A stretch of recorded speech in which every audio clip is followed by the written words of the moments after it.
Somalia, a land of ancient cultures and enduring resilience, lies on the Horn of Africa, where the vast expanse of the Indian Ocean meets the Red Sea. Its history stretches back tens of thousands of years, intertwined with the story of humanity itself. From prehistoric hunter-gatherers to the bustling trade empires of antiquity, from the arrival of Islam to the trials of colonization and the complexities of modern nationhood, Somalia's journey is as rich and diverse as its landscapes. To understand Somalia is to journey through time, discovering a land where culture, survival, and innovation have thrived in the face of immense challenges. Our story begins in the mists of prehistory. Archaeological evidence shows that the Somali region was inhabited as far back as the Paleolithic era, over 100,000 years ago. Early humans roamed the savannas and plateaus, living as hunter-gatherers in a land teeming with wildlife. The discovery of ancient cave paintings in the Liasgil caves near Hargeisa provides a glimpse into the lives of these early inhabitants. These vivid depictions of cattle, humans, and rituals date back over 5,000 years and suggest a culture deeply connected to its environment. As the climate changed and human societies evolved, Somalia became home to early pastoral communities. By the Neolithic period, Somali ancestors had mastered animal husbandry, cultivating a lifestyle that remains central to Somali identity today. The story of Somalia's prominence begins in earnest with the rise of the Land of Punt, an ancient civilization mentioned in Egyptian records dating back to the 25th century BCE. Known as a land of abundance and mystery, Punt was famed for its trade in gold, myrrh, frankincense, and exotic animals. Egyptian expeditions, such as the one led by Queen Hatshepsut, recorded their journeys to Punt, highlighting its wealth and strategic importance in regional trade. While historians debate the exact location of Punt, many believe it lay along the Somali coast and its hinterlands, marking Somalia as a key player in one of the earliest global trading networks. As centuries passed, the Somali people became integral to the maritime trade routes connecting Africa, the Middle East, and Asia. By the first millennium CE, bustling ports like Zayla and Berbera emerged as hubs of commerce. Merchants exchanged ivory, spices, and precious stones for silk, ceramics, and other goods from India and China. Somalia's position on the Horn of Africa made it a gateway for both cultural and economic exchange, and it was during this era that Islam began to take root in the region. By the 7th century, Arab traders and missionaries brought the teachings of Islam to Somali shores. The Somali people embraced the new religion, which became a cornerstone of their identity. The construction of mosques and Islamic schools solidified Somalia's place within the broader Muslim world. The medieval period saw the rise of powerful Somali city-states and sultanates. The Ajuran Empire, which flourished between the 13th and 17th centuries, was a dominant force in the Horn of Africa.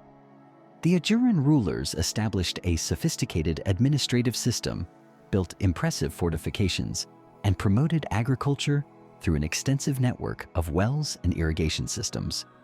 Their control over trade routes ensured prosperity, and their influence extended far beyond Somalia's borders. Similarly, the Sultanate of Mogadishu became a prominent trading power, attracting merchants from Persia, Arabia, and India. Mogadishu, the white pearl of the Indian Ocean, was a cosmopolitan city where diverse cultures converged, leaving a lasting legacy of art, architecture, and learning.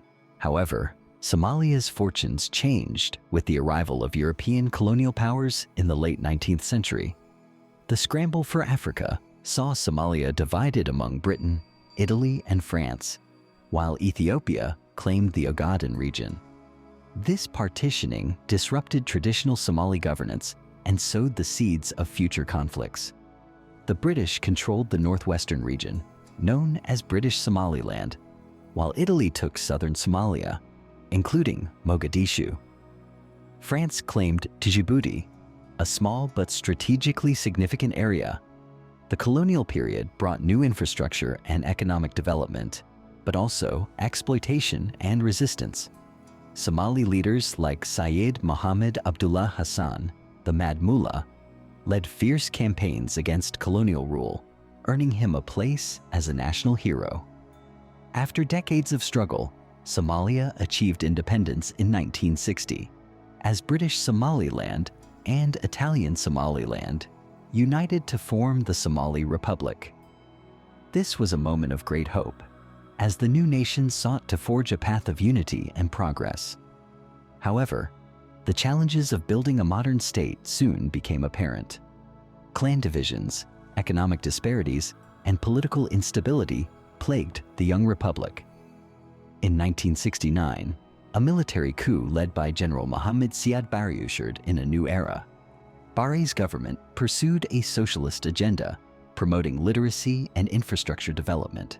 Yet, his regime became increasingly authoritarian, suppressing dissent and exacerbating clan rivalries. The 1980s marked a turning point for Somalia. Economic decline, drought, and growing opposition to Barre's rule culminated in the outbreak of civil war in 1991. The fall of Barre's government plunged Somalia into chaos as rival warlords vied for control. The absence of a central government led to widespread violence, famine, and displacement. The international community intervened, with UN peacekeeping missions attempting to restore order, but the situation remained dire.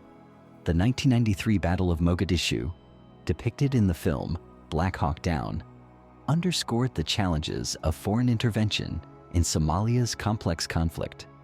Despite these hardships, Somalia's resilience shone through. In the early 2000s, parts of the country began to stabilize.